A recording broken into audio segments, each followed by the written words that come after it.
Mulai. Bismillahirrahmanirrahim. Assalamualaikum warahmatullahi wabarakatuh. Baik, selamat siang Bapak Ibu semuanya. Salam sejahtera untuk kita semua. Om Swastiastu, Namo Buddhaya, salam kebajikan. Eh, Sebelumnya perkenalkan saya Sofyan Jibrin Kurniawan yang akan memandu dalam kegiatan webinar siang hari ini, yaitu mengenai webinar Counseling Talk yang diselenggarakan oleh In Counseling dan Pegiat Pendidikan Indonesia, eh, dengan tema yaitu keterampilan mikrokonseling dan asesmen non-tes. Adapun eh, kegiatan ataupun susunan acara pada hari ini yaitu adalah nanti pembukaan. Setelah itu kita memulai dengan menyanyikan lagu Indonesia Raya. Terus langsung kita akan ke inti, yaitu narasumber oleh Pak Henry Saputro, Magister Pendidikan, dan Konselor Mirabai, Magister Konseling, Konselor, yang akan menjadi narasumber pada kesempatan siang hari ini. Baik, untuk mempersingkat waktu, mari kita buka kegiatan siang hari ini dengan lafal Bismillah. Kami haturkan. Bismillahirrahmanirrahim.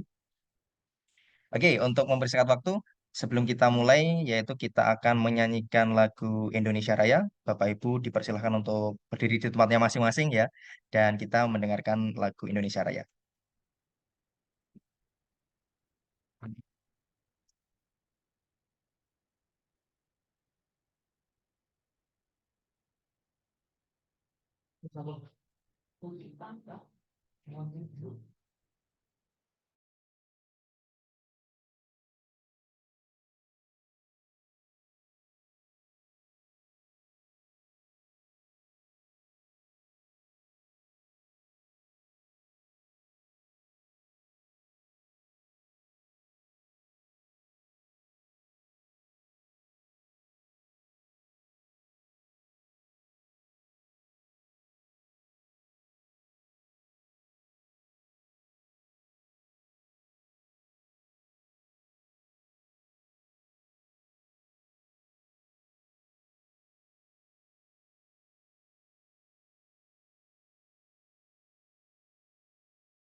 Baik, terima kasih.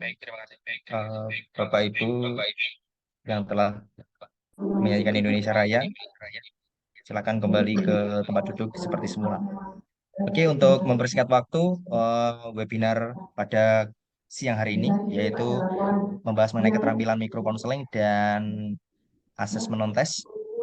Mungkin sebelum kita mulai, sedikit pertanyaan ataupun mungkin ada tanggapan dari Bapak Ibu semuanya. Adakah mungkin kendala dalam menjalankan keterampilan mikrokonseling ataupun asesmen non-tes pada saat di lapangan kayak gitu. Tapi nampaknya ini Bapak Ibu semuanya sudah berpengalaman ya di dalam menjalankan ataupun melakukan asesmen non-tes maupun keterampilan mikrokonseling pada saat melakukan sesi konseling seperti itu. Karena keterampilan mikrokonseling itu sendiri yaitu adalah bagian ya, bagian yang mungkin sebelum kita melakukan pada teknik-teknik gitu ya, hal yang sangat fundamental dengan tema mengkonfrontasi dan lain sebagainya, atau mungkin asesmen-asesmen yang saat ini menjadi poin penting seperti itu ya oleh Bapak Ibu khususnya guru BK di kurikulum Merdeka, karena ini menjadi juga eksistensi ya, eksistensi seorang guru BK yang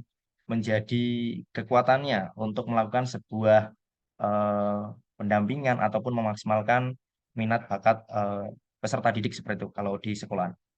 Oke, untuk mempersingkat waktu, nampaknya ini Pak Hendri sudah ada. Sebelumnya untuk CV beliau, beliau pendidikan S1 di psikologi pendidikan, psikologi bimbingan dan pendidikan yaitu Universitas Negeri Yogyakarta, S2 di bimbingan dan konseling magister pendidikan, magister bimbingan dan konseling Universitas Negeri Yogyakarta, dan saat ini sebagai seorang guru bimbingan dan konseling di salah satu SMP negeri di Kulon Progo, dan saat ini juga beliau menjadi guru penggerak, eh, dan beliau beberapa menjadi aktivis dalam ataupun praktisi yang melakukan layanan konseling gitu. Oke, mungkin untuk mempersingkat waktu, monggo Pak Henry, waktu dipersilahkan.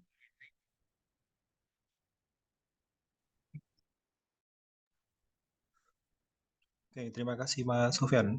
Suara saya kedengaran, Mas? Kedengaran Pak, tapi kalau bisa diperbesar. Oke, sudah terdengar suara lebih. Bagaimana Bapak Ibu? Kalau dari saya sudah terdengar, apakah terdengar juga dari Bapak Ibu semuanya? Oke, Sudah saya Bapak, rasa, sudah terdengar ya. ya, Oke. terima kasih.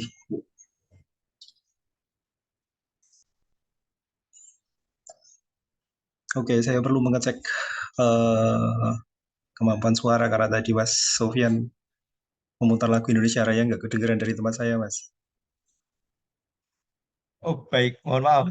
Oh berarti tadi suaranya tidak masuk ya? Iya, nggak masuk, tapi nggak apa-apa, udah Ya mohon maaf baik. Bapak Ibu semuanya. Oke, bisa saya mulai, Mas Sofyan?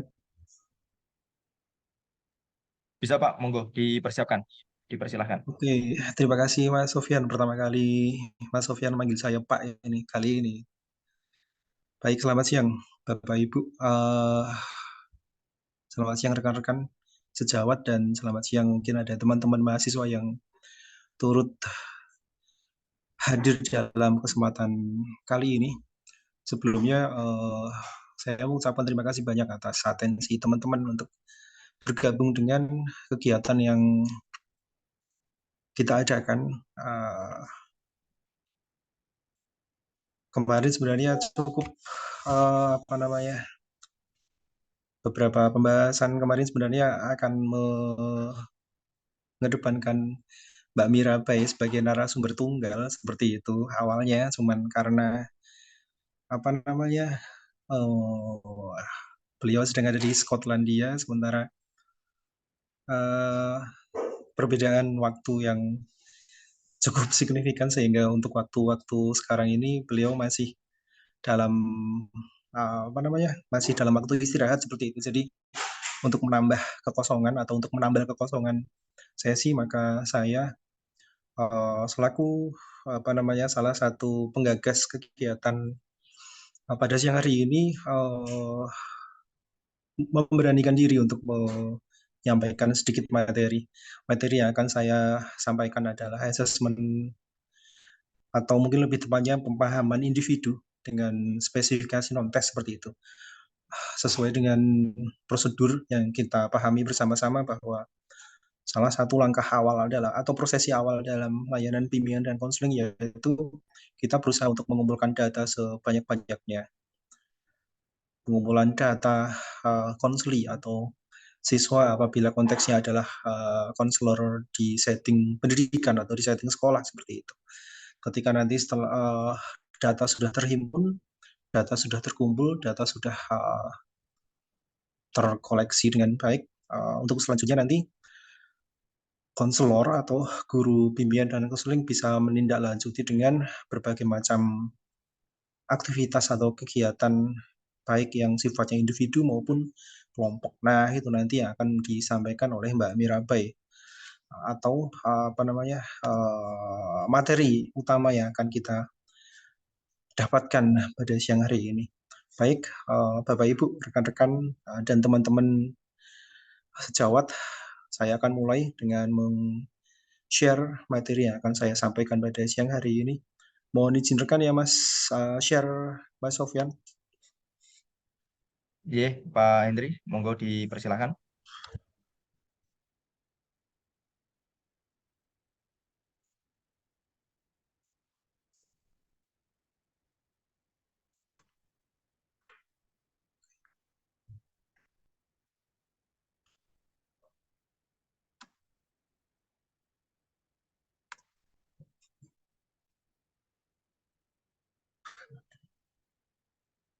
Baik, sudah muncul ya teman-teman. Oke, sebentar teman-teman. Oke, oke.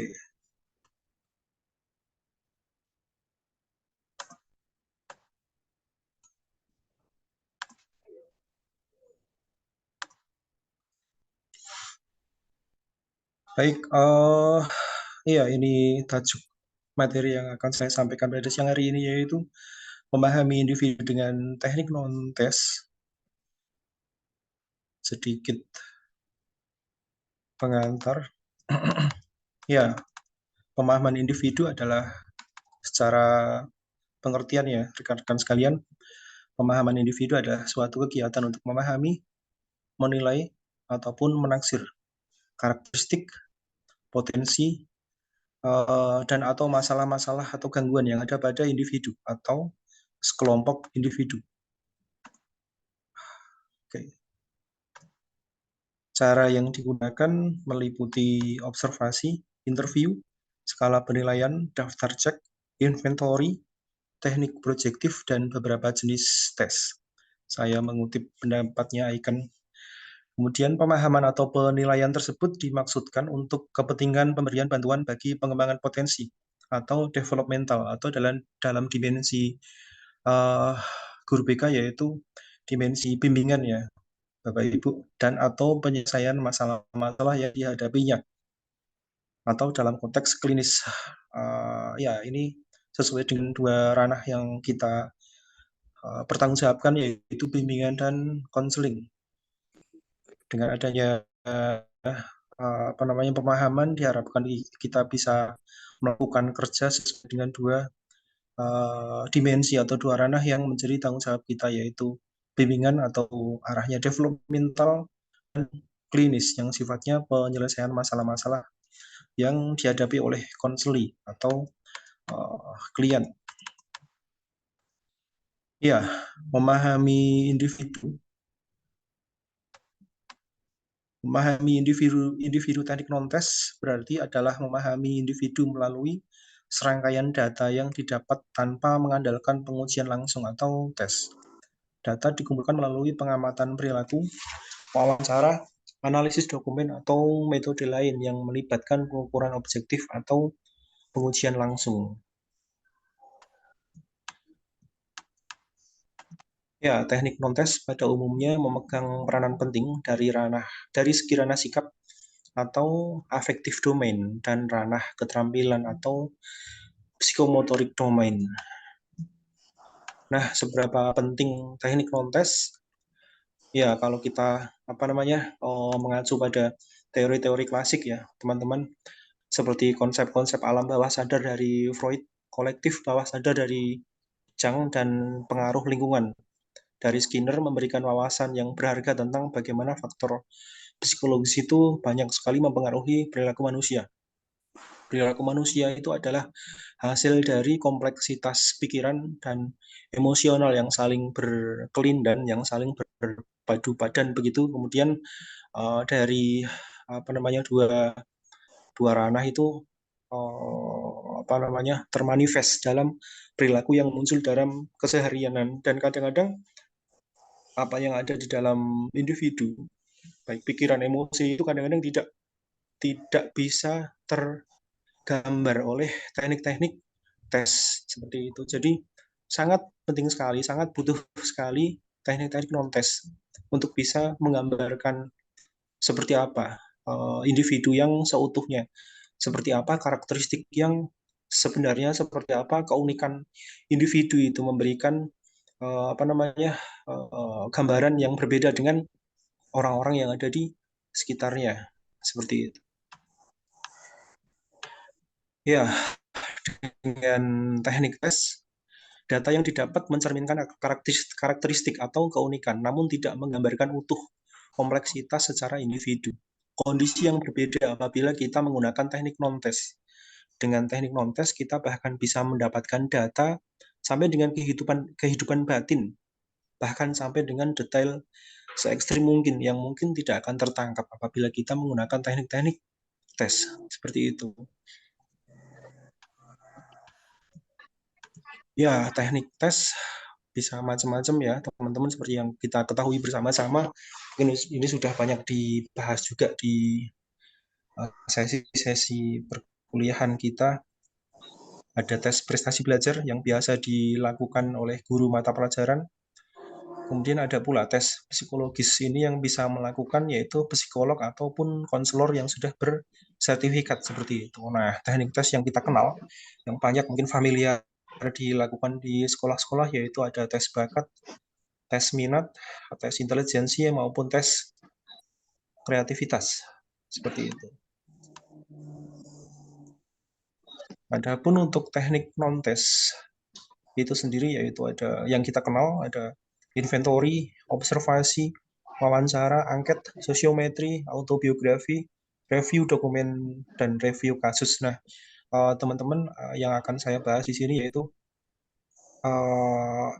hal-hal ataupun macam-macam yang ada, yang kita kenal selama ini, yang itu adalah merupakan komponen dari ataupun macam-macam teknik-teknik non-tes yang kita banyak, yang sudah saya lakukan di sekolah saya, seperti itu. Ya, yang pertama inventory. Inventory yaitu metode pengumpulan data dengan mekanisme subjek diminta memilih daftar pernyataan yang ada yang sesuai dengan dirinya. Inventory bisa menyajikan data terkait temperamen, karakter, penyesuaian, sikap, minat, jenis masalah, kebiasaan belajar, dan lain sebagainya. Macam-macam inventory yang kita kenal, yang sudah banyak kita aplikasikan, yaitu ada alat tukar masalah, ada daftar catatan masalah, ada teknis, ada tes WMI, ada skala sikap Thurston, ada skala Remer, Bell Adjustment Inventory, dan lain sebagainya. Saya sendiri banyak menggunakan AUM untuk inventory yang saya sajikan untuk siswa-siswa di sekolah, yang mungkin sama dengan Bapak Ibu guru di sekolah-sekolah lainnya juga. Oke, kemudian ya,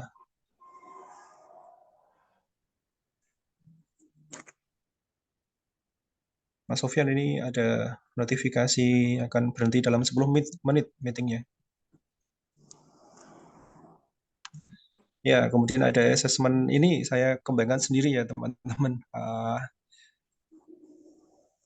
Ini untuk bisa diberikan secara periodik seperti itu, untuk bisa mengontrol, karena kebetulan sekolah saya adalah sekolah pinggiran dengan anak-anak yang minat dan motivasi belajarnya rendah seperti itu. Banyak sekali anak-anak yang setiap tahun itu pasti, setiap tahun pelajaran itu pasti ada siswa yang drop out, tidak mau bersekolah, mengundurkan diri, ataupun lebih memilih untuk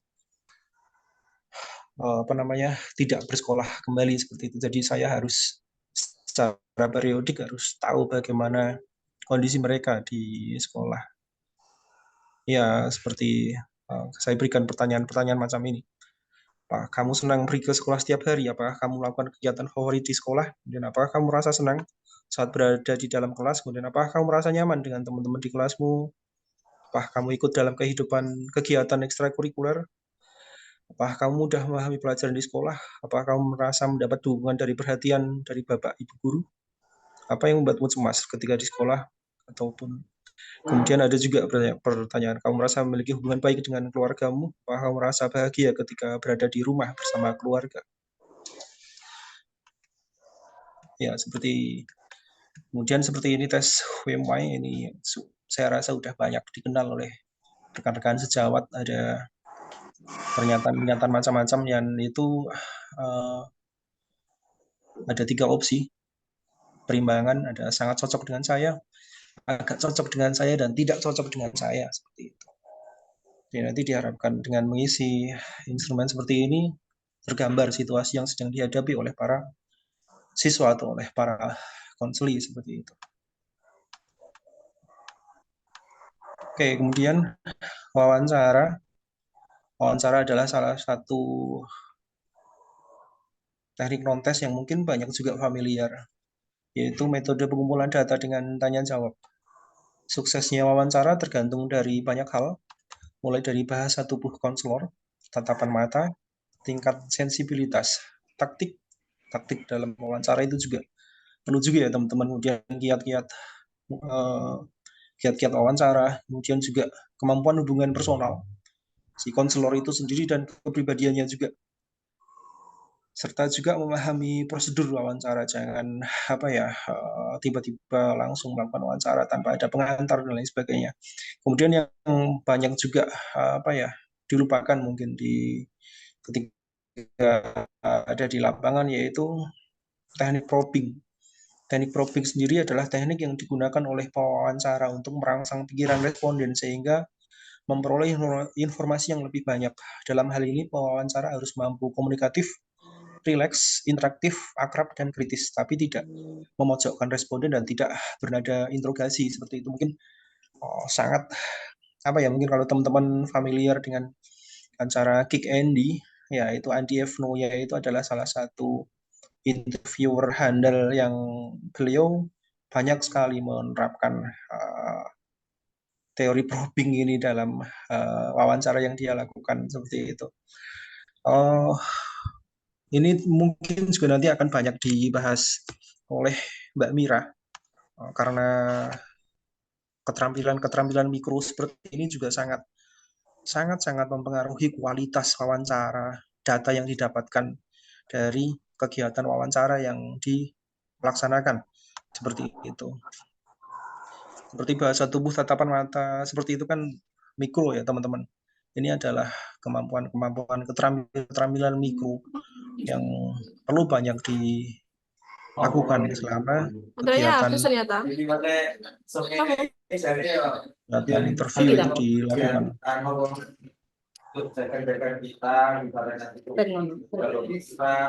Ya, kemudian kiat yang lain adalah yang cukup penting juga itu sebelum wawancara, supaya nanti wawancaranya efektif, itu konselor juga sebaiknya sudah mempunyai data tentang konseling yang didapat dari sumber instrumen lain seperti itu. Biasanya kalau saya sendiri, saya sudah punya data awal dari konseling yang saya hadapi, yang itu saya dapatkan dari sumber lain, mungkin dari data-data yang saya dapat dari inventory, dari autobiografi, dari teman-teman ataupun dari orang tua seperti itu. Jadi ketika wawancara itu efektif, berjalan dengan efektif tanpa membuang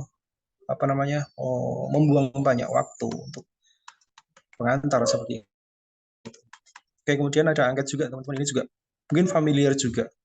Angket merupakan salah satu pengumpul data dalam asesmen on test, berupa serangkaian pertanyaan atau pernyataan yang diajukan kepada responden seperti peserta didik, orang tua, atau masyarakat. Angket bisa berupa pertanyaan terbuka. Nah, kalau kita hubungkan dengan konteks ini, konselor bisa memodifikasi angket pertanyaan terbuka dengan menyerupai testimoni antar rekan. Saya sendiri banyak menerapkan ini dan cukup efektif juga saya rasa untuk menjadi alat pengumpul data dari siswa, seperti karena saya kebetulan mengajar di SMP ya teman-teman. Jadi Saya membuat apa namanya? Saya membuat teknik instrumen seperti ini. Saya meminta untuk satu kelas itu saling memberikan testimoni. Satu siswa saya suruh maju seperti itu. Kemudian teman-teman yang lain saya berikan lembaran. Saya suruh mengisi tanpa menyebut identitas pemberi informasi ya seperti itu. Jadi, siswa yang memberi informasi tidak perlu menuliskan biodata mereka, jadi mereka tidak perlu takut untuk menuliskan hal apapun seperti itu. Kemudian mereka menulis siapa siswa yang sedang mereka beri testimoni seperti itu. Kemudian apa yang aku sukai dari dia, saya suruh menyebutkan apa sih yang dia orangnya yang membuat kamu suka dengan dia itu apa. Apakah dia suka naktir kamu mungkin, atau dia suka kasih contekan kamu, atau mungkin dia suka apa. Pokoknya apa yang kamu sukai dari dia itu sebutkan di situ. Nah, di sini nanti akan tergambar karakter seperti apa yang ada dari figur si siswa yang sedang di testimoni seperti yang itu kadang-kadang tidak kita dapatkan dari apa namanya metode lain, dari keterangan lain. Kemudian apa yang tidak aku sukai dari dia, dia mungkin orangnya suka marah-marah mungkin, atau suka ngecek atau apa, itu kadang-kadang juga tidak tampil, tidak kita dapatkan dari uh, metode yang lain seperti itu. Nah, ini kadang-kadang sangat efektif sekali untuk membuat seperti ini. Kemudian juga pengalaman apa yang aku ingat yang melibatkan aku dan dia itu disuruh menyebutkan apa saja yang pernah dilakukan oleh si siswa pemberi informan dengan si siswa yang sedang dikupas seperti itu, sehingga kadang-kadang ada muncul hal-hal yang tidak diketahui oleh orang tua ataupun oleh guru seperti itu, sehingga data-data yang penting ini bisa terhimpun seperti itu.